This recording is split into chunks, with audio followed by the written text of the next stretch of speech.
जो next topic है वो है आयरन डिफिशिएंसी एनीमिया। उसमें फेरम मेट को इंडिकेशंस देनी है, ठीक है। तो पहले आएंगे कॉजेज़ आयरन डिफिशिएंसी एनीमिया जो है वो क्यों होगा। तो पहला रहेगा कि फिजियोलॉजिकल और दूसरा है पैथोलॉजिकल। मतलब या तो फिजियोलॉजिकल रीज़न की वजह से या पैथोलॉजिकल रीज़न की वजह से। नॉर्मली है एबनॉर्मल है। नॉर्मल आयरन डिफिशिएंसी एनीमिया कब कब हो सकता है, जब ग्रोथ स्प्राउट्स रहेगी, मतलब जब ग्रोथ हो रही होगी चिल्ड्रन में, और चिल्ड्रन में बोल सकते हैं, और थोड़ा सा क्या बोलेंगे उसको, एडोलेसेंस वाली एज में। तो क्या रहेगा कि 6 महीने से लेकर 2 साल के बीच के जो टाइम होता है उस टाइम पे ग्रोथ हो रही होती है बच्चे की। और दूसरा है कि 11 साल से 16 साल के बीच में भी ग्रोथ जो है वो हो रही होती है। इसके लिए आयरन डिफिशिएंसी एनीमिया होता है और आयरन की जो रिक्वायरमेंट है वो बढ़ती है।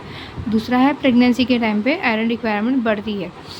पैथोलॉजिकल मतलब एबनॉर्मल अगर आयरन डिफिशिएंसी एनीमिया हो रहा है तो कैसे होगा कि रिप्रोडक्टिव अगर कॉज है तो मेनोरेजिया की वजह से।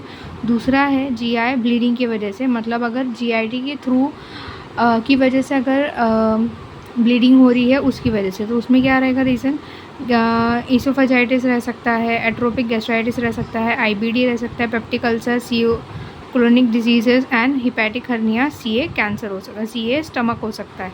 ये सारे रहेंगे एबनॉर्मल कॉजेज़। तीसरी चीज़ हो सकती है डाइटरी और डाइटरी, मतलब जो बंदे वैगन्स हैं, मतलब जो सिर्फ़ और सिर्फ वेजिटेरियन खाना खाते हैं उन लोगों के इसमें, और जो एल्डरली है मतलब जो बूढ़े लोग हैं इन लोगों में भी एबनॉर्मल आयरन डिफिशिएंसी एनीमिया हो सकता है। दूसरे रहेंगे हुकवर्म इन्फेक्शन वाले, जिनको हुकवर्म इन्फेक्शन हुआ है उनको भी आयरन डिफिशिएंसी एनीमिया हो सकता है। देन आएंगे क्लिनिकल फीचर। क्लिनिकल फीचर देखेंगे अगर एनीमिया के साथ में कोई और डिजीज़ भी है उसके सिम्टम्स क्या रहेंगे। तो पहला रहेगा पेप्टिक अल्सर में अगर आयरन डिफिशिएंसी एनीमिया हुआ और साथ में कोई और डिजीज़ भी है बॉडी में तो उसके सिम्टम्स क्या रहेंगे। तो पेन रहेगा पेप्टिक अल्सर का, और सीए स्टमक का जो सिम्टम रहेगा वो रहेगा गैस्ट्रिक लम्प रहेगा सीए स्टमक में। इसके बाद में आएंगे सिर्फ अनीमिया की वजह से जो सिम्टम आएंगे, सिर्फ अनीमिया की वजह से। नॉर्मली जो अनीमिया की वजह से सिम्टम आते हैं वो है इंसीडियस ऑनसेट, मतलब वो बड़े धीरे धीरे सिम्टम्स आएंगे। दूसरा है फैटिगेबिलिटी, मतलब थकावट, वीकनेस, थकावट। तीसरी चीज़ है हेडेक, सर में दर्द होगा उसको, मतलब ऑक्सीजन की कमी की वजह से बोलो या फिर ब्लड लॉस की वजह से बोलो। उसके बाद में बॉडी एक रहेगा, पूरी बॉडी में पेन रहेगा, इनएबिलिटी टू कॉन्सेंट्रेट, वो कॉन्सेंट्रेट नहीं कर पाएगा, और गिडीनेस रहेगा। देन अगर थोड़ा सा सीवियर अगर एनीमिया को कर दिया जाए तो क्या रहेगा कि पाल्पिटेशंस हो जाएंगे, पाल्पिटेशंस रहेंगे मतलब उसकी धड़कन बढ़ जाएगी। एक्सर्शनल डिस्निया रहेगा, मतलब थोड़ा सा भी कोई काम किया तो सांस फूल जाएगी। एंजाइनल पेन रहेगा, कंजेस्टिव हार्ट फेलियर रह सकता है, और हिमेटिक मर्मर रहेगा।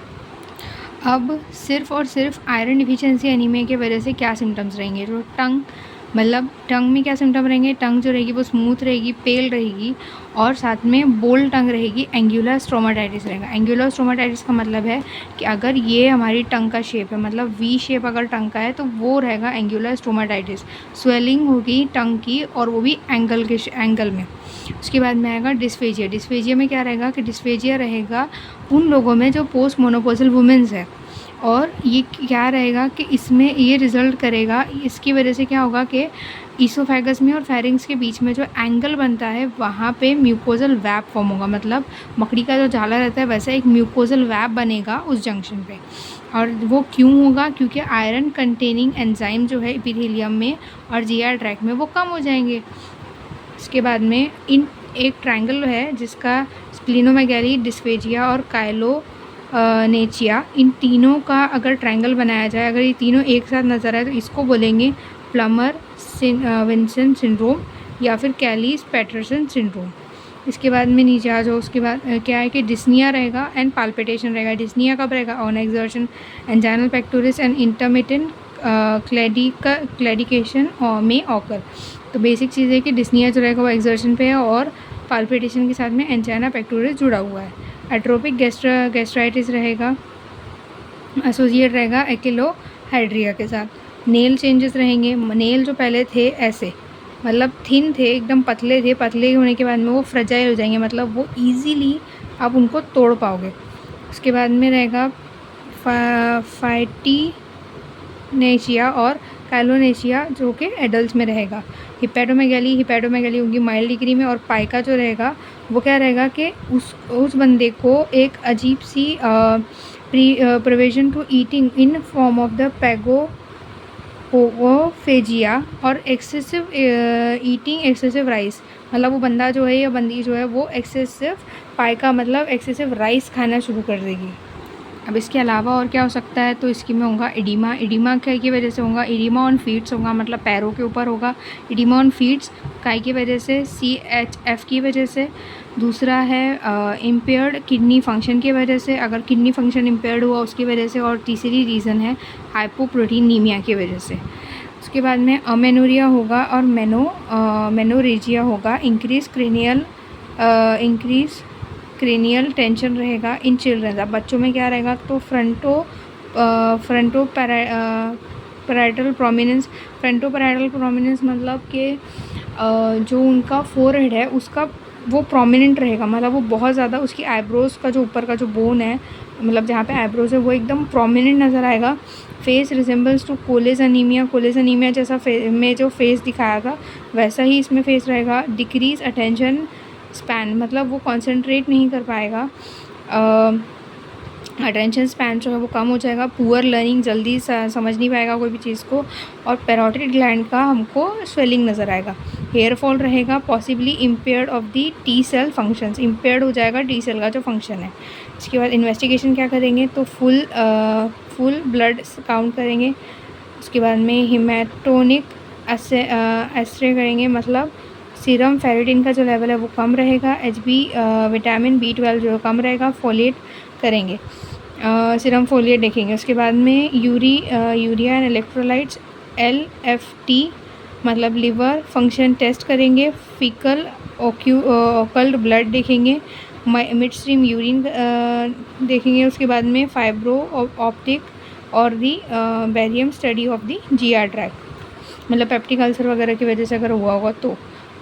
और पेल्विक साउंड्स करेंगे। डायग्नोसिस क्या रहेगा, HB कम, MCV कम, MCHB कम, MCHB कॉन्सेंट्रेशन कम। ब्लड फिल्म के अंदर क्या रहेगा, माइक्रोसाइटिक हाइपोक्रोमिक रेड सेल्स दिखेंगे with pencil cells and target cells. अब आ जाओ आखिरी पार्ट पे, वो है मैनेजमेंट में क्या रहेगा, मैनेजमेंट के अंदर eradication of the cause if possible.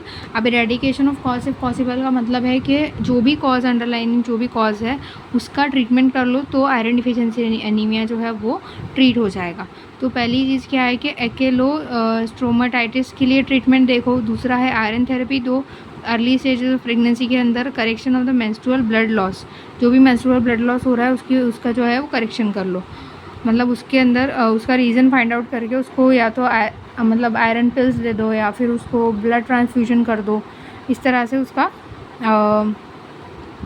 Management कर लो। उसके बाद में आयरन थेरेपी जो देंगे वो दो तरह से दे सकते हैं, ओरल या पैरेंटल। ओरल अगर देंगे तो ओरल मतलब बाय माउथ, और उसमें क्या करेंगे कि calculation of the daily doses कितने देने हैं तो ये डिपेंड करेगा।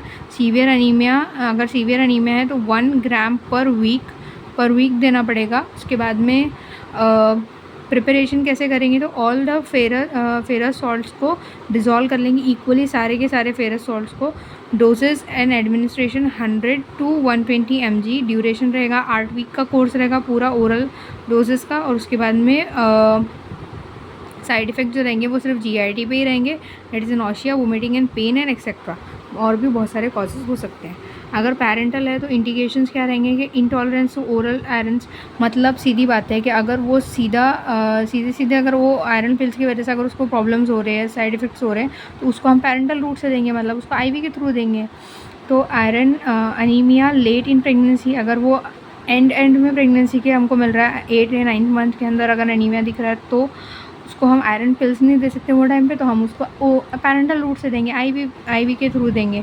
Continuous blood loss of GI tract, मतलब अगर कंटिन्यूस ब्लड लॉस हो रहा, माल एब्जॉर्प्शन हुआ, GI कंडीशंस में be aggravated by oral iron like peptic ulcers. Preparation कैसे करेंगे, तो पहली चीज़ है आयरन डिटॉक्सिन 100 mg IM intramuscular by Z tracks techniques के थ्रू, और कैलकुलेशन ऑफ द डोजेस करेंगे वो पेशेंट के बॉडी वेट पे और साथ में HB लेवल के कॉन्सेंट्रेशन पे।